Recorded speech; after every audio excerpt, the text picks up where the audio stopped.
When Stefan asked me to come do this talk, I think a lot of crazy thoughts. I have a lot of ideas, and you're trying to focus those ideas down to a coherent message, and that's hard. That's hard, especially when you see that we have a whole bunch of different messages, but they all weave together in a certain way, and that's hard to weave messages together. But anyway, what happened, Stefan, was you gave me the assignment to talk about weed management. Well, I did that last night, but we didn't really talk about weed management. Now we're talking about the mindset. Well, the core reality is that these two talks are mirror images of each other. Message is the same. I am a valid messenger for this particular message because of my background and where I came from. And so last night I worked real hard. I generated a slide that showed who I am, so I don't have that slide in this talk. You're going to get the verbal version of that slide. So I've been a certified organic farmer my entire life. Father started the transition in '86. He certified in '89 with OCIA. I serve on the OCIA board. I have a lifelong commitment to organic farming. I graduated from K-State dual degree in natural resource management and agronomy. So at the time of those college courses, I did not necessarily have appreciation. I was a young man that liked to do what 18-year-olds do, and it's not read books and study. Let's just be honest. But through time and through the relationships that I formed with professors, 10 or 20 years later, that message starts to click because you're in real life and you've got, situation, death, whatever. You've got a situation, and some of those words that were given to you that went over your head at that time, they come back and they hit you on the head because they have the relevance, because they made a connection, or because they had a purpose. You just were not a receptive audience at the time they were given to you. So the first big idea, I'm a farmer, and this idea did not come from K-State, it came from my priest. I am a German Catholic, long line of Catholics. I'm a sixth generation farming. There's a funny story there. My family left Germany as Catholics, but when they landed at Devil's Island, they were Lutherans. Because when they came here, it was a bad idea to be a Catholic in America. Catholics were the minority that was treated partially at that point in time. We're talking in the 1830s, 1840s. But anyway, this Catholic priest, when I was a junior in high school, he was talking, and we had all the Catholic boys, Catholic school, Catholic priests, were talking about vocations.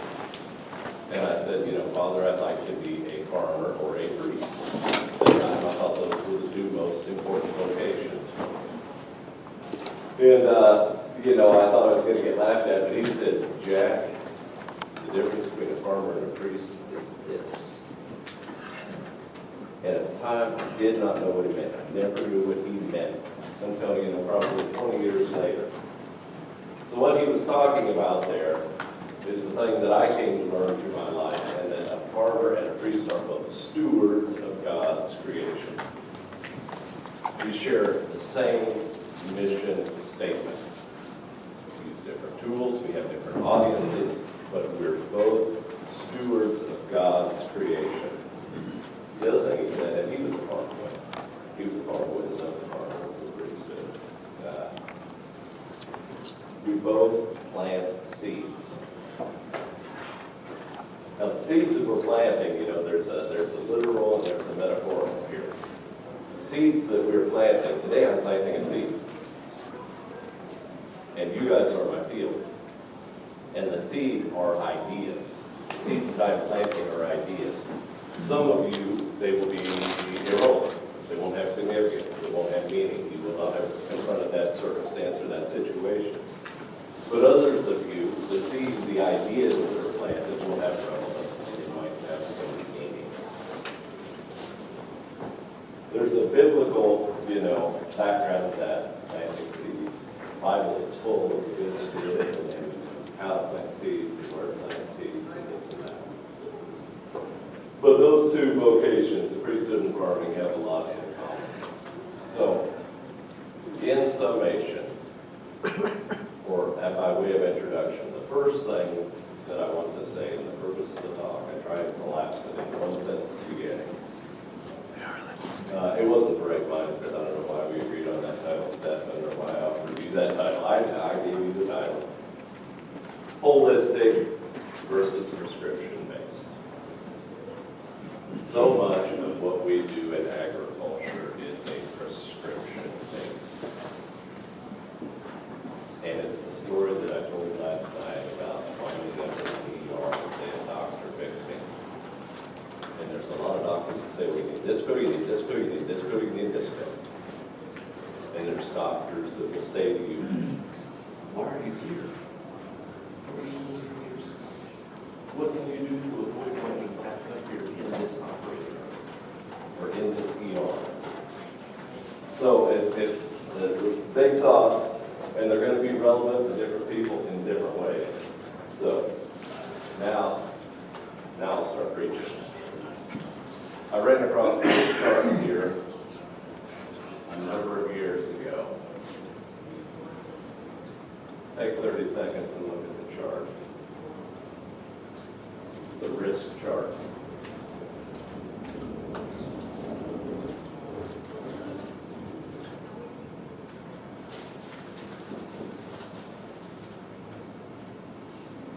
I think that human beings keep pushing into this quadrant of the chart. From my perspective, some of the things that we are being sold right now in agriculture, biotech,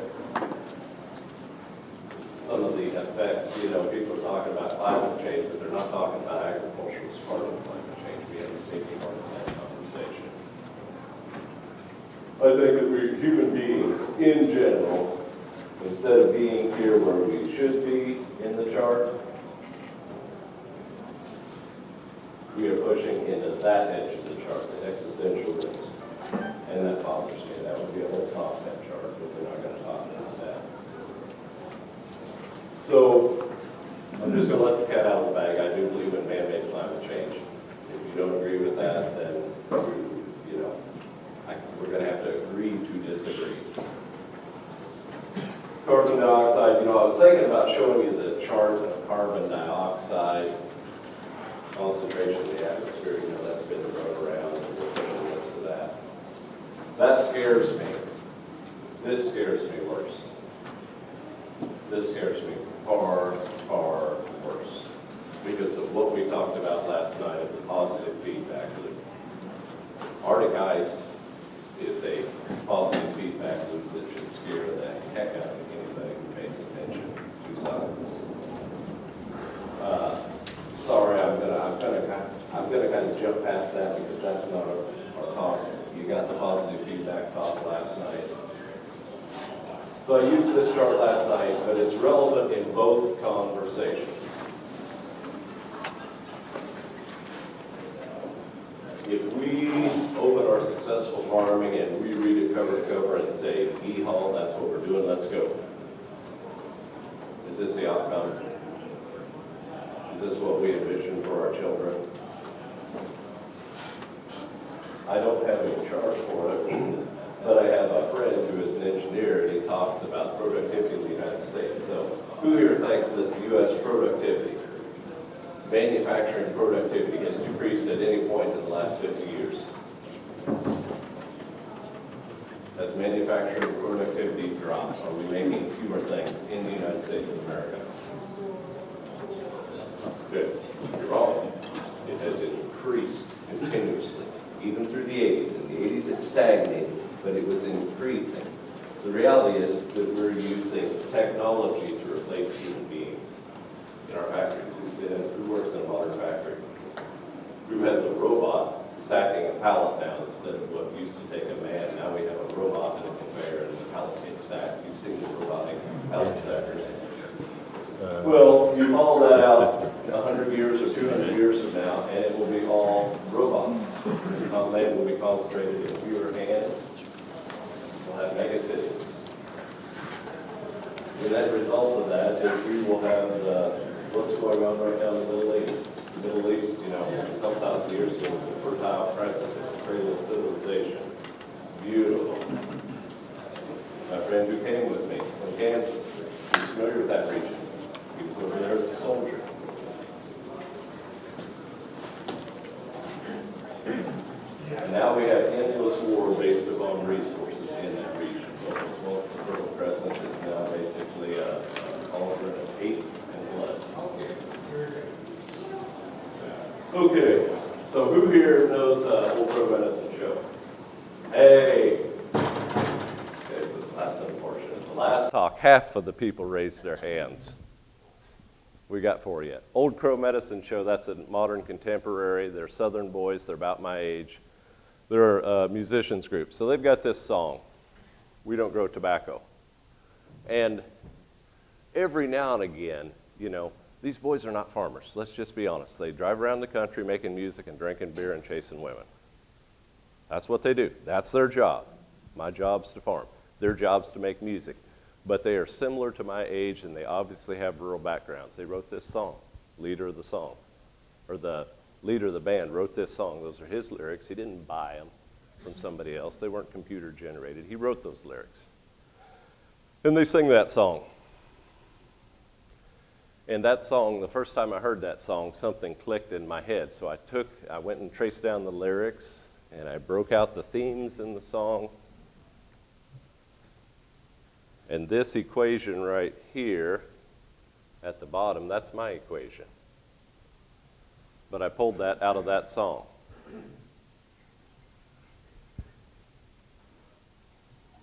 So we have a bunch of ex-farm boy hippie musicians, but they see what's going on in rural America today.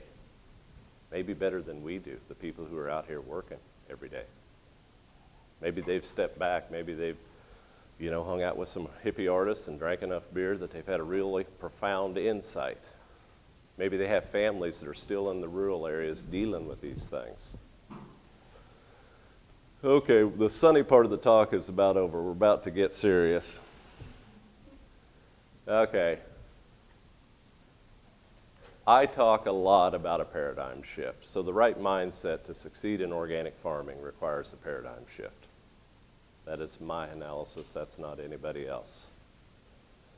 And I've got a handy little chart. Alan was grilling me on the way up about paradigm shifts. We were talking about it, but there was actually a scientist that coined that term, and he actually has a seminal work. It's very profound that talks about paradigm shifts. Anybody know what Sir Isaac Newton did? He dropped an apple. That's an oversimplification, but yes, that's what he did. The reality, though, of what he did is he brought a paradigm shift to science, and we are riding on those coattails today. Did Sir Isaac Newton stand up and say, "Damn, I'm the smartest man in the history of the world"?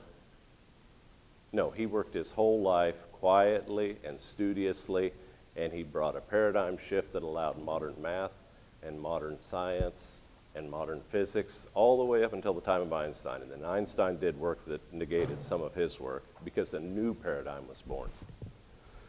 Okay, so this is me. That's a great-great-great-grandfather. Came over. Sorry, I got trigger finger there. Trigger happy.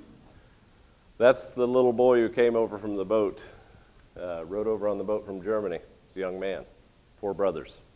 He's buried on a hill. I farm right here. My land that I farm adjoins that cemetery. It's not family land.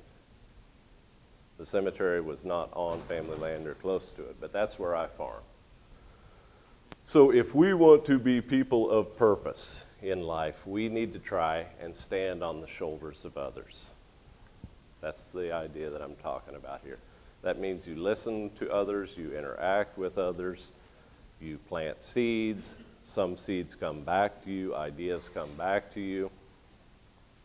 But I have been blessed in that I stand on the shoulders of giants as well. I don't know that I am going to institute the paradigm change that I think needs to occur, but I am going to talk about it and I'm going to plant seeds. So these are the giants that I stand on. The reality of the situation is I didn't inherit any family land. My father did not inherit any family land. He's, in effect, the youngest son, and I'm the youngest son of a youngest son. So you know how that plays out. Remember, I come from good German stock. So I have older neighbors who saw that I was a young guy willing to work. That in the 1980s, there was the term Holocaust is probably a harsh term to use, but there was a Holocaust of youth on farms in rural America in the 80s. They left. They voted with their feet. They left. And so I had neighbors that saw, in my class of farmer, there's basically, 5 of us in a county area that were young enough and stupid enough and thought it was a challenge to, come out of that crucible of the 80s and the farm crisis and the Depression and what have you. But anyway, I felt a generational calling, but I had neighbors who gave me opportunities because I was a young guy willing to work. That's just a core, hard reality situation. I was willing to show up. I was willing to work.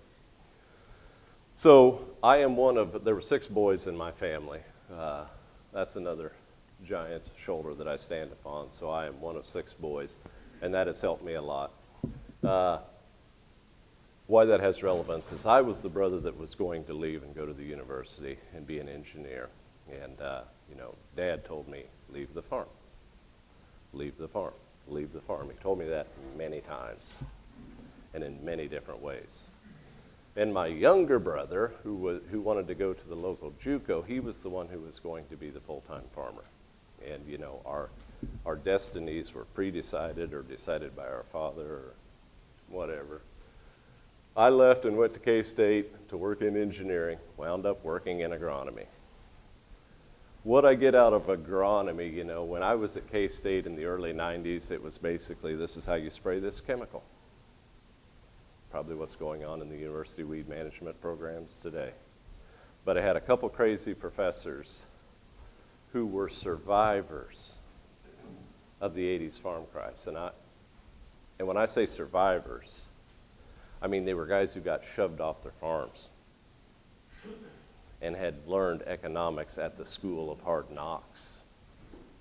They had relevant lessons to give to these young men and women. And so the big ideas, there's 3 big ideas there: critical enterprise analysis, reasoning. That's the MLF stands for most limiting factor. That means determining the most limiting factor. So Dr. Stanley Ehler, he's the one who gave me MLF, and how he explained it is this. He said, every day you need to walk out your door. You need to look around at all the crises and all the things you got to deal with that day. And you got to say, what is the most limiting factor? Out of all these problems that I've got to confront, what problem is the greatest limiting factor? And attack that problem first. Don't get caught up in the clouds. Don't get caught up in the dust. Figure out what the problem is that is the most limiting factor and attack that one first. As soon as you address that problem, move on to the next problem and do a sequence. And in such, even though, the saying is my local blacksmith was not an educated man, but he was a steel artist. He had the saying, when you're up to your ass in alligators, it's hard to remember that the original objective was to drain the swamp. That happens to all of us, and we get caught, we get distracted. The kids' version of it, my kids, they watch these funny movies, and what's the dog one? Where the friend, to distract him, is always going, squirrel, squirrel. Society and culture, they don't always want to reinforce good behavior. They want to distract you and keep you nervous and afraid so that they can push your buttons and they can use your amygdala to drive behavior. Final one there, I had a soil professor who, in a way, it was dirt was a religion to him. It's not dirt. It's a living, breathing organism. And as such, it has value. It has value.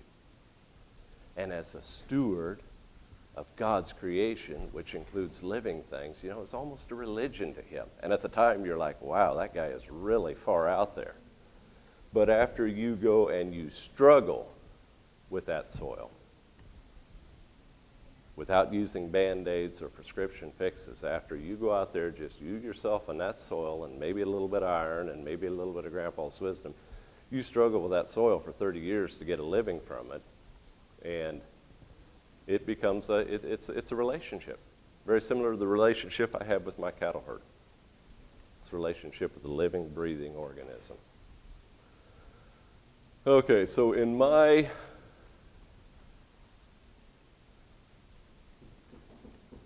overall management, I try and explain that first sentence, and I don't know, it'll resonate with some people, it will not resonate with others. But the reality from me, and understanding that I have forebears behind me, I intend to replicate this for future generations, is I'm a link in the chain. I'm not the chain.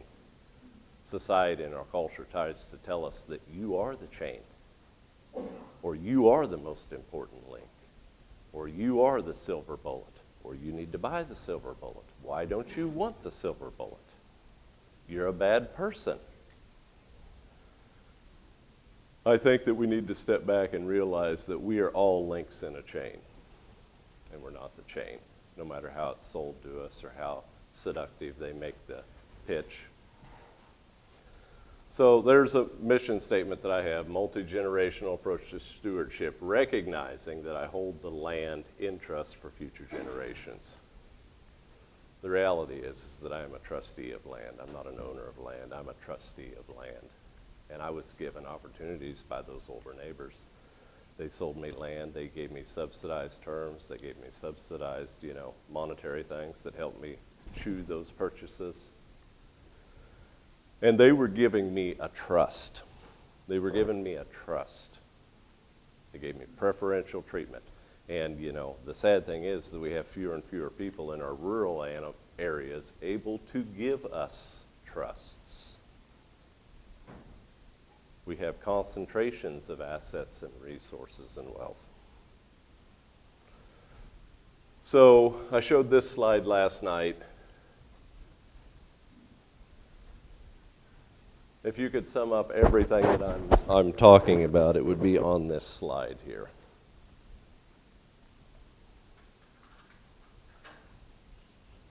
This is what we're being sold. We're being sold reductionism. And the reason for reductionism is that they're trying to commoditize the system so that we can use monetary policy to control capital. They want to corporatize the system. It's been going on. It's getting worse.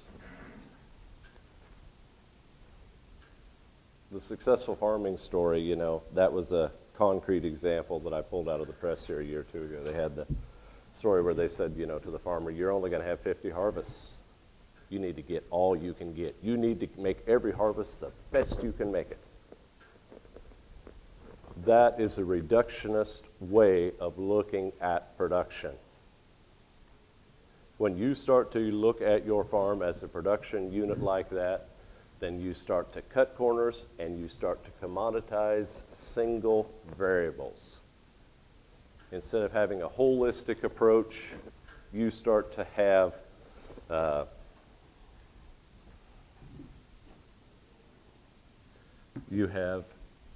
had a brain lapse there. That's what we're being sold. So the net effect of that, new tractor, more debt, greater risk, yields lower margins, need more land, pay for those lower margins, vicious cycle, and repeat.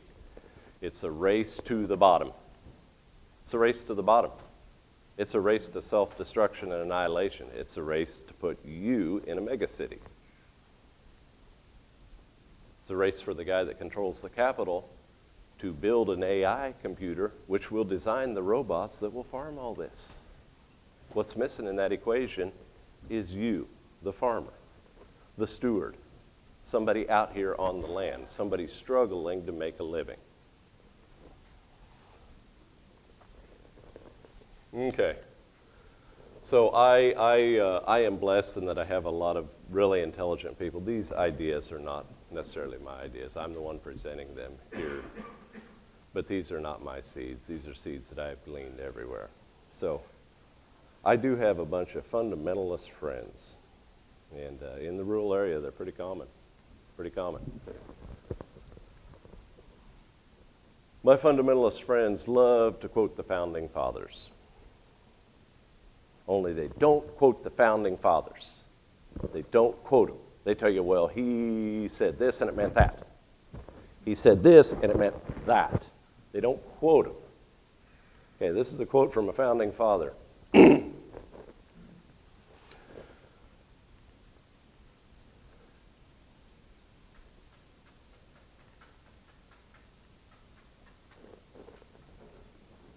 Quote from a Founding Father. Everybody got the quote? Who said it? Which Founding Father said this? Wrong. Need more questions. I need more answers. I'm not going to tell you. Nope. Damn. Who said Washington? George Washington said this. He's talking about agriculture, people. He's talking about culture and how people treat land. He's talking about, are we commoditizing our land and are we squeezing it and then running on to the next El Dorado? Are we running on to the next? Are we pursuing the gold or are we trying to build culture? At that time, George Washington, he was talking about tobacco monoculture and what tobacco had done. Everybody remember where George Washington lived? Where his estate was? Virginia? Okay. He was talking about tobacco monoculture. They had slavery at that time, but the cotton gin had not been widely adopted. Cotton was still a micro market. It was a micro market. But then a machine came along in 1794, the cotton gin. And so suddenly a new paradigm was born. Slavery was this for tobacco culture. For cotton culture, it became that, and it expanded and covered the South in that time frame. George Washington did not necessarily live to see the outcome of that, but this little, I have a, on the drive up here, Alan, I asked Alan this question. Alan said that was their number one export. He guessed it. He knew it was slaves. That was their ag export. Virginia's ag export. In 1836, their number one ag export was slaves, selling them to the cotton plantations because the ground was worn out and they couldn't raise tobacco in Virginia because they treated their land like crap.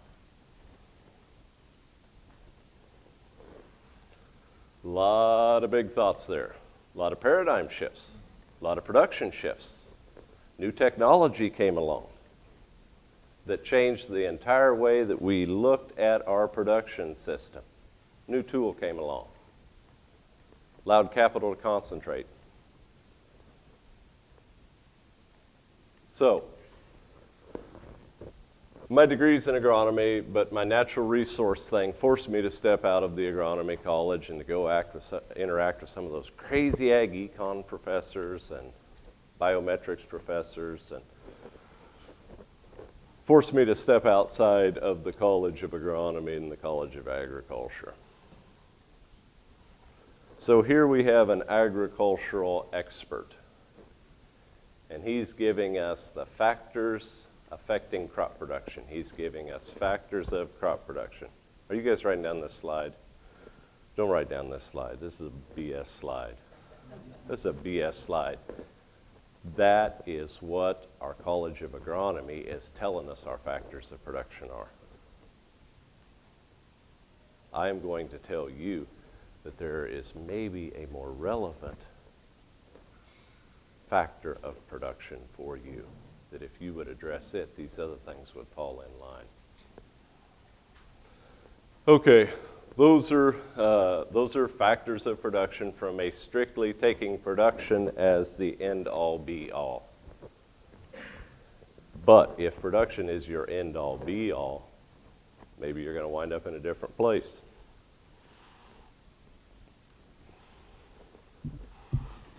I found that term several years ago, a perverse incentive, and that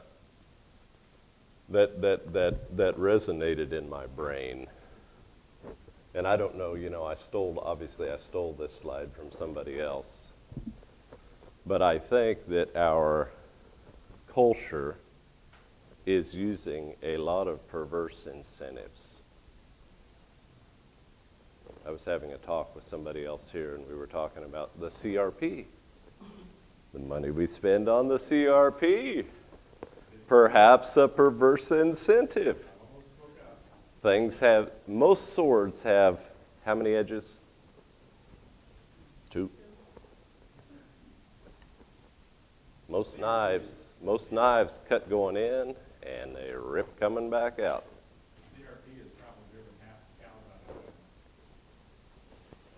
And we should have a meeting and discuss that and extrapolate that with some of the college professors here, and we would probably be able to figure a few things out.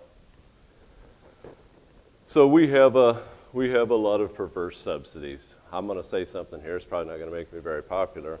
I don't crop insure. Period. Crop insurance is a joke. It's a perverse subsidy. It's encouraging you to do behavior that is harmful to the environment and harmful to the society in which you're doing it.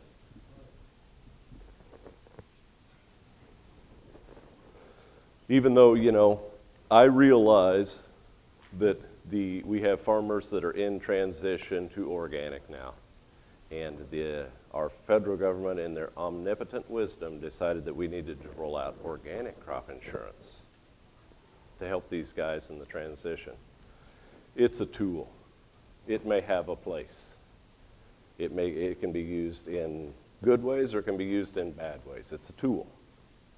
For me personally, I think it's a perverse incentive, and I don't use it. Okay, so I think that a better factor of production when we're talking about our agricultural model is to use traditional economic theory. Not my idea. Given to me by professors who went through the 80s hammer mill, lost their farms, and wound up going back to the university and teaching, because that's how they fed their families. That's how they fed their families. Maybe we need to take traditional economic theory and apply it to the agricultural factors of production.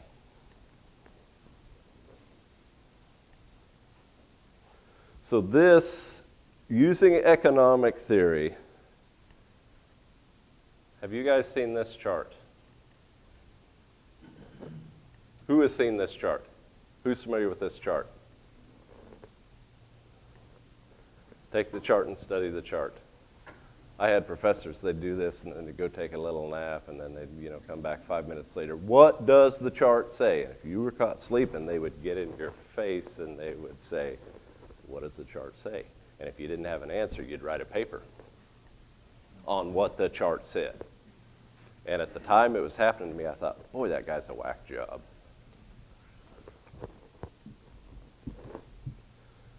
This is the elephant in the room. This is what happens when you commoditize and you treat agriculture as reductionist.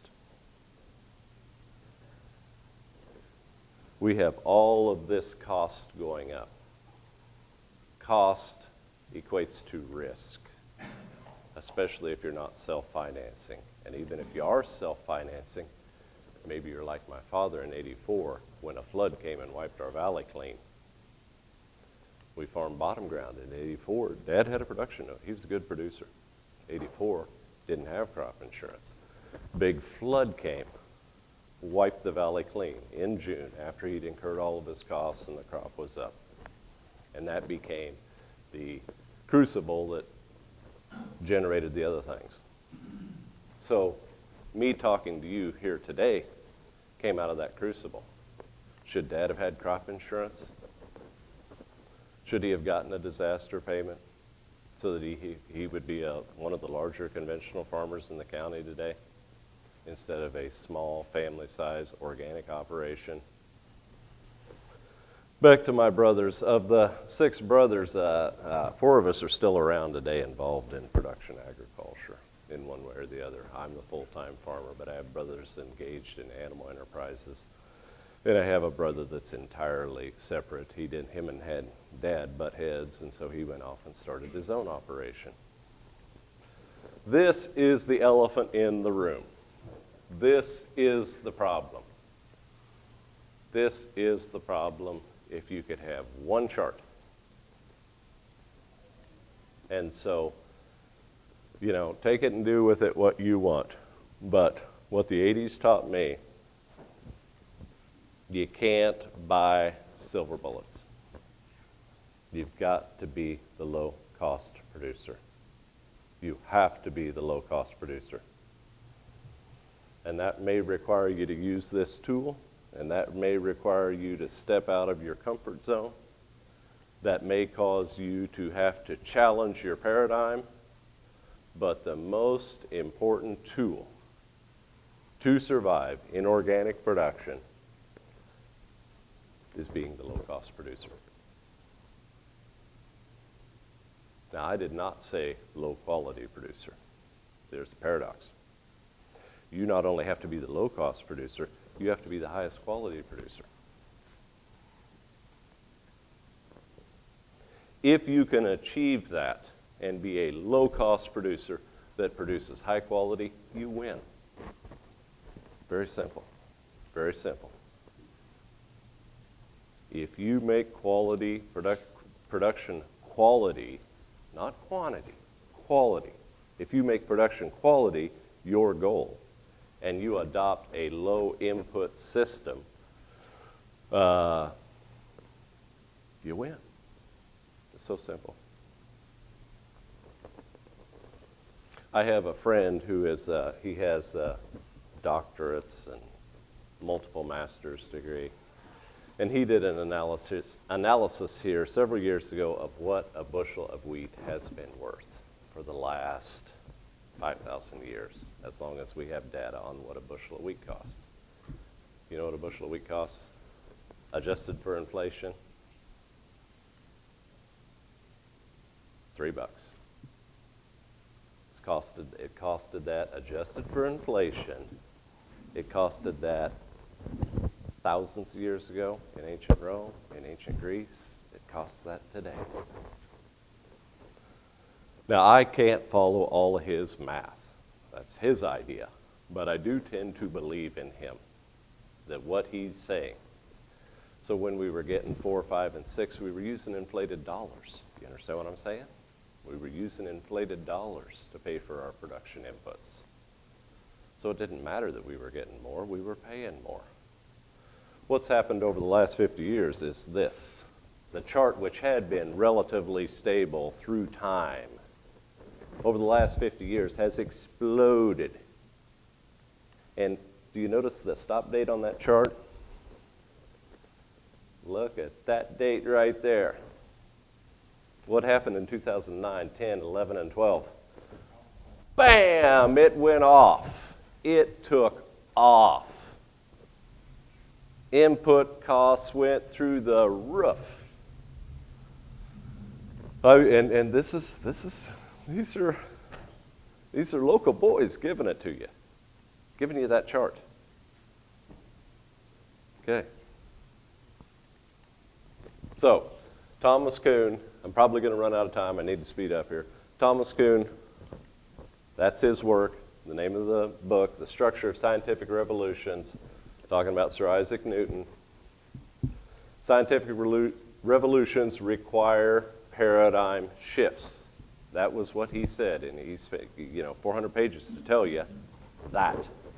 Scientific revolutions cause a paradigm shift, not my chart. You can get this chart off the internet. So the red words up there are my words.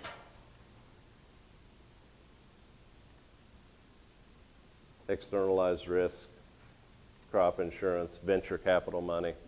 We have venture capital money flowing into the Midwest right now in the state of Iowa, competing for land, for production companies, for input companies.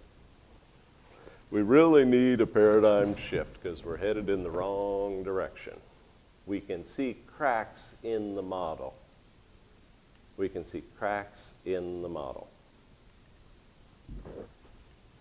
Eventually the model has a crisis, a revolution happens, paradigm shift, and then we develop a new stasis, a new model.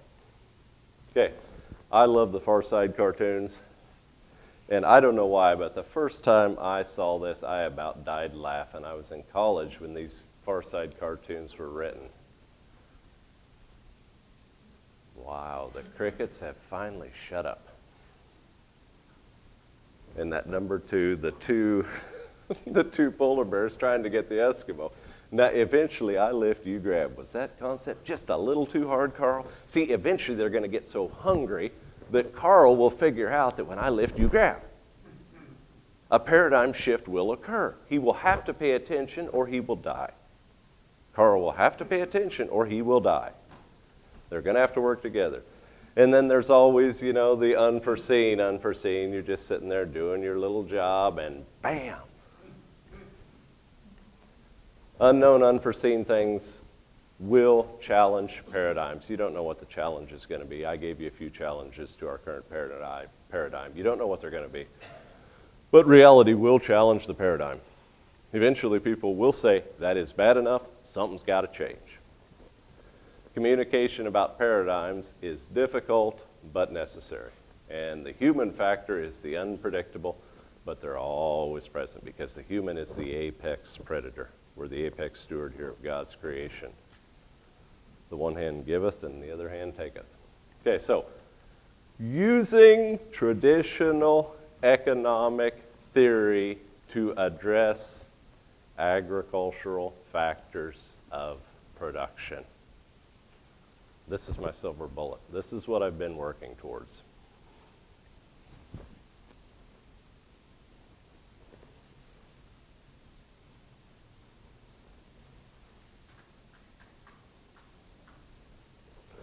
I think that a better paradigm of labor would be if we gave value to families on the land rather than individual owners of land. I think that if we as a society gave value to owners of land rather than employees or robots or an AI algorithm that's going to farm our land for us. Individual value added enterprises versus the corporate. So that's the scale of labor. We need to figure out ways to reward individuals and to give individuals meaning rather than trying to outcompete the neighbor on production of widgets. When you get into a widget war, what always happens? I don't care how good of a manufacturer you are, someone will always come along with a better way to make the widget, a cheaper way to make the widget, a faster way to make the widget. Capital, the money in agriculture. Low input, high input. The big thing here with capital is that we're using perverse incentives to hide cost and to externalize costs and to obfuscate costs so that we don't see what the true cost of the model is, to hide the cost. Rather than, it's starting to happen today. I'm seeing a few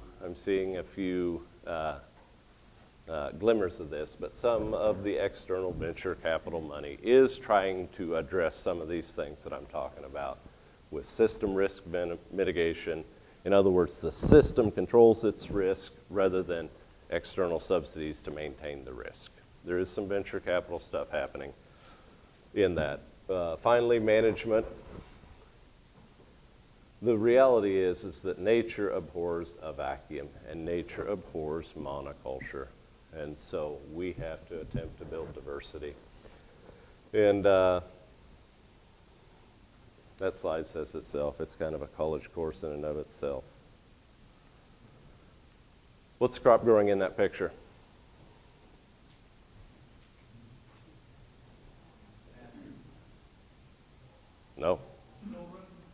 children. My biological mandate has been completed. I have raised my son to the age of, he's able to take care of himself. I lost the term there. I had the age of reason. He is of the age of reason. I've raised my daughter to the age of reproduction. She's 2 years older than him. My biology, nature is done with me. I'm done. Now, humankind may not be done with me because I may still have a few ideas and a little bit of outreach or this or that, but the crop is the children.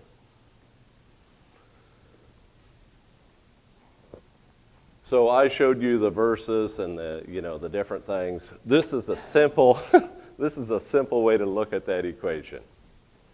Minor, mine, gold. And to sum it up, look at that. I've got the founding father that everybody tries to quote, but nobody quite understands what he was saying. Everybody loves to quote him, but nobody wants to read him. Or they misquote that quote.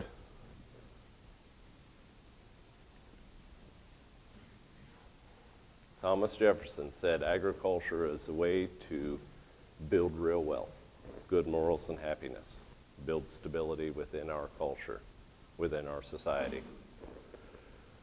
In its simplest thing, in order to have that stable society, or to make that paradigm or that parable work, we need people, we need family farms, we need people in the rural areas. And so we have to figure out economic tools and economic means and economic drivers to keep people in the rural areas.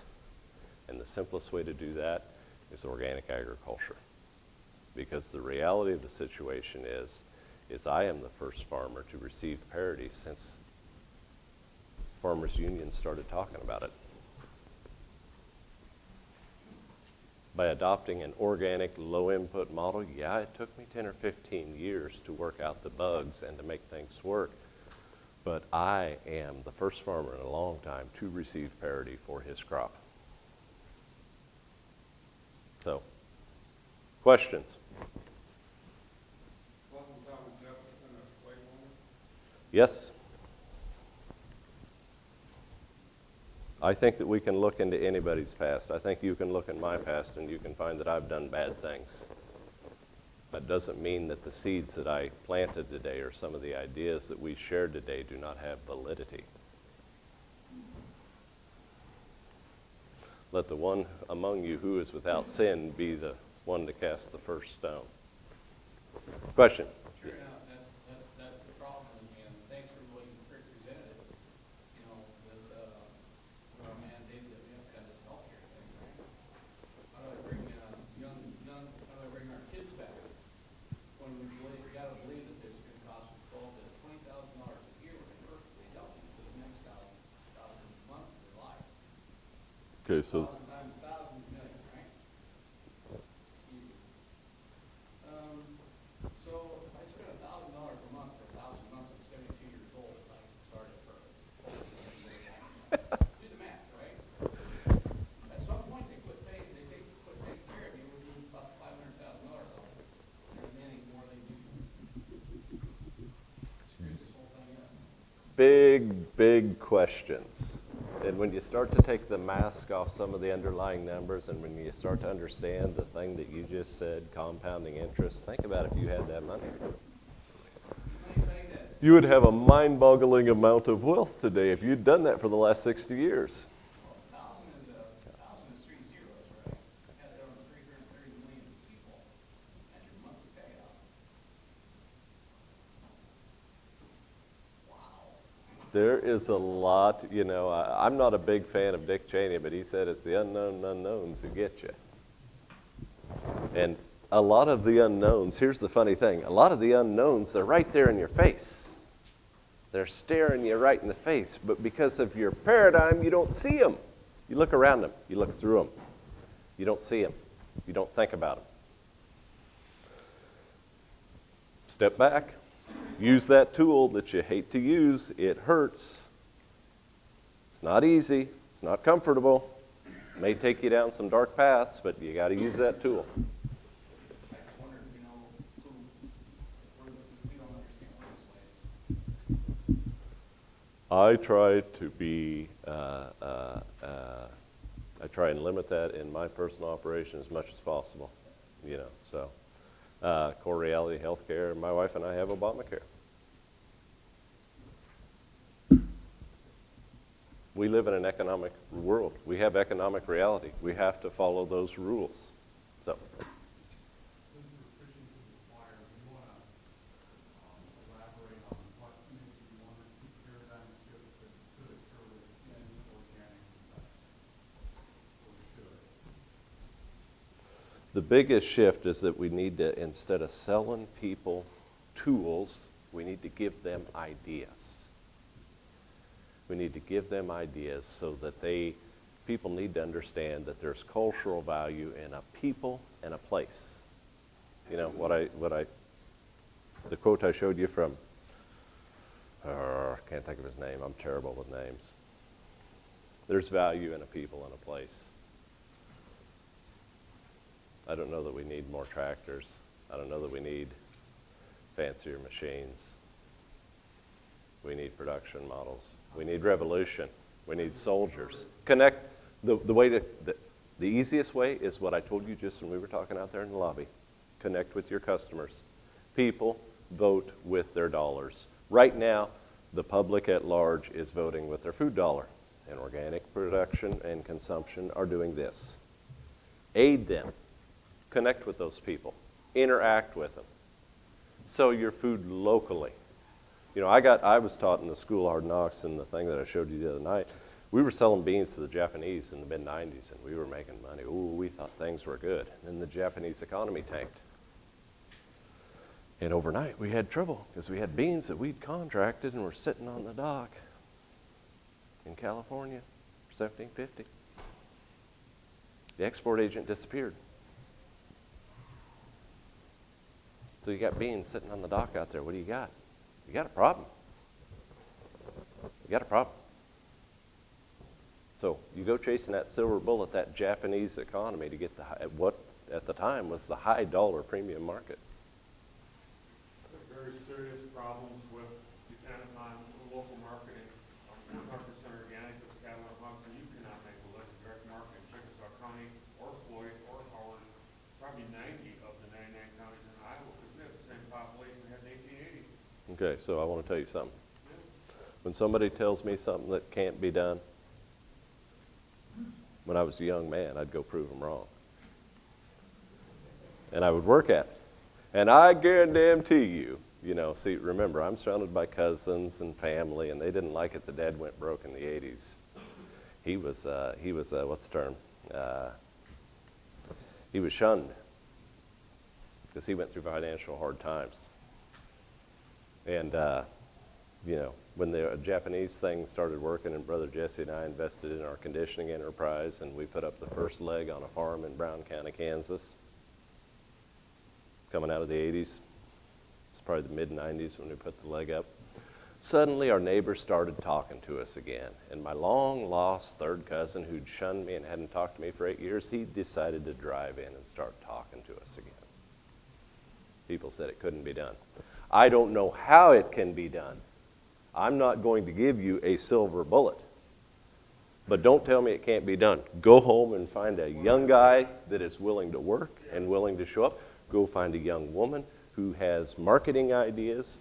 I was lucky. I married a wife who's a marketing guru. She can sell snow to the Eskimos. She could sell water to the Amazon basin. You build coalitions. If you don't know something, go find somebody who does know something. Well, what I'm trying to say is cooperative regional marketing for people that are trying to get. So I have local guys in Kansas where I'm from. We have a marketing cooperative. And I participated with them for a while. And, there are people that can do marketing, and there are people that need to do cooperative marketing. Some people have a certain skill set. Some people don't have that skill set, and they need to hire other people to do that for them. Those are all individual business decisions you need to make. It can be done either way. The answer is not all the how we're going to confront the climate change coming, the climate crisis. It's not one solution. It's going to be all hands on deck. It's going to be it's going to be all the above, and then a bunch of things that we don't even know, we haven't even foreseen yet. It's going to, nothing ever got done by saying that it can't be done. Nothing ever got changed, and change is hard and it's slow. But, right now, I have the YouTube channel. I show you nuts and bolts of how I do what I do on my farm. I show you pictures of my farm. There's things I won't show you on the YouTube channel. There's things, you drive and come and look at my farm. I've showed people my farm many times. It's no secret. I live on a hard surface highway. You can do it. You can do it. And when I find young guys, when I say young, if you're under 45, you're a young guy. Good. Who's the young guys in the room? Who's under 45? Let's see some hands. Okay. Remember on the chart I showed last night with the little circle?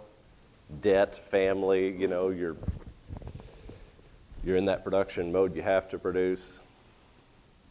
Okay, well, you can make it through that hump.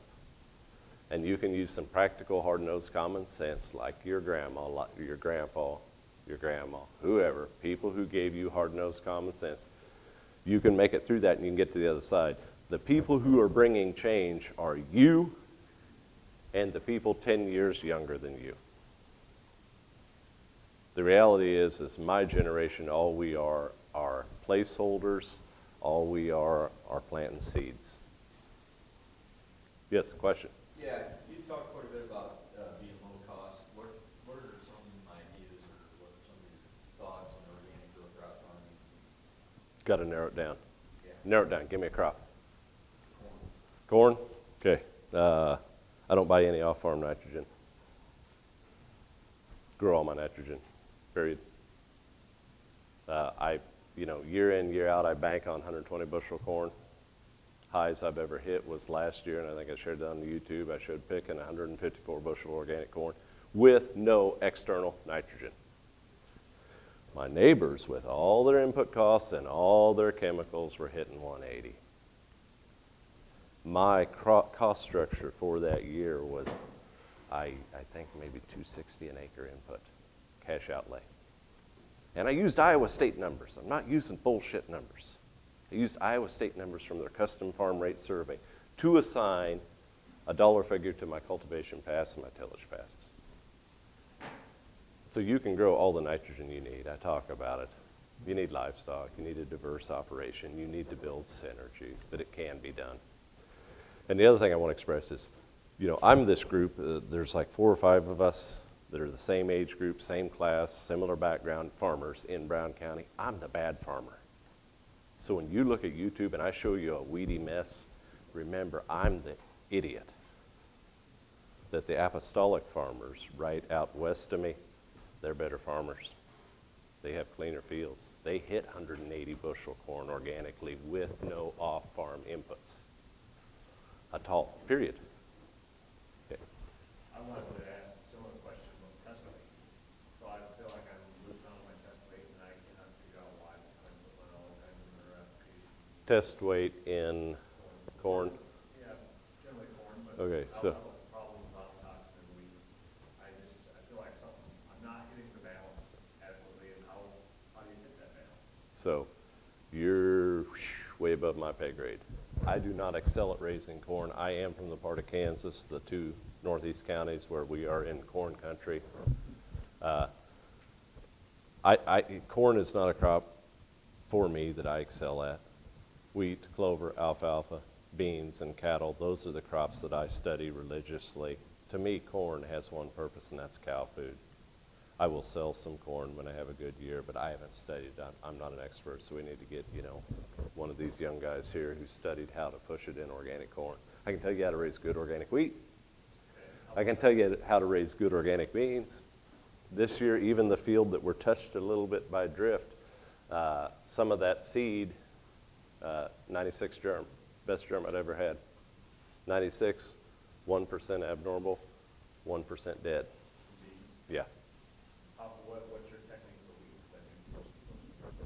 So wheat is very hard to grow in Iowa. The good news is that Kansas State is rebreeding Carl 92 to put a modern disease package in it.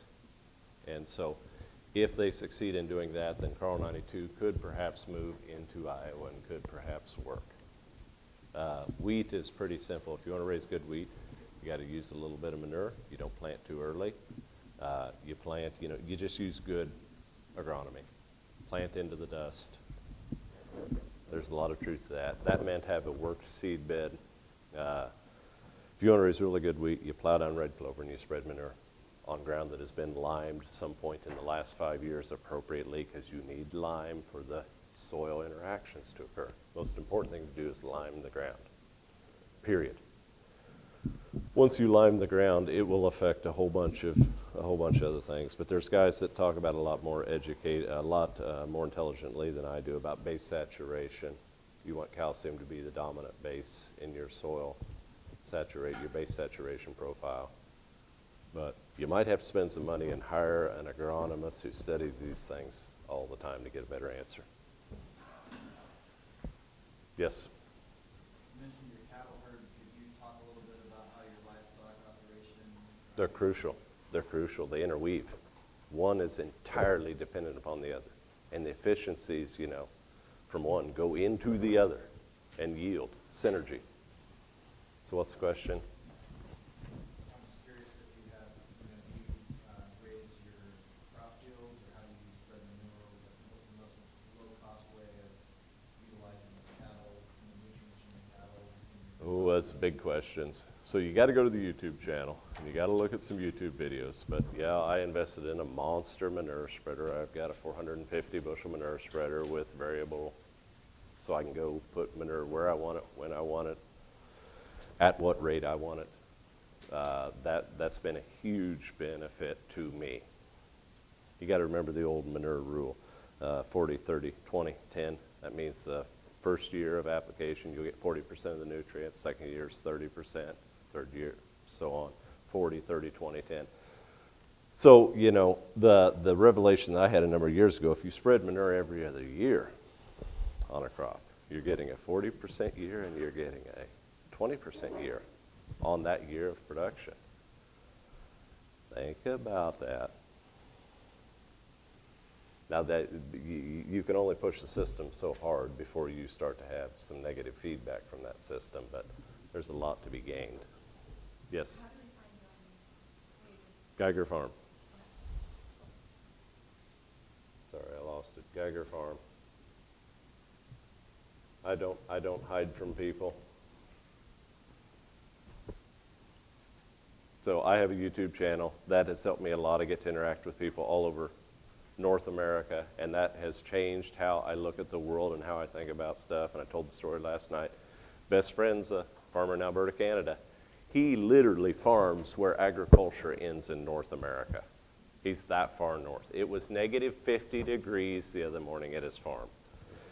He's literally within like a couple miles of where the forest starts, and it becomes moose country. And his operation and mine, they're mirror images. We use similar techniques and similar technologies and similar strategies, even though we're in entirely different climates, different rainfall regions. We have different crops, but they're mirror images of each other.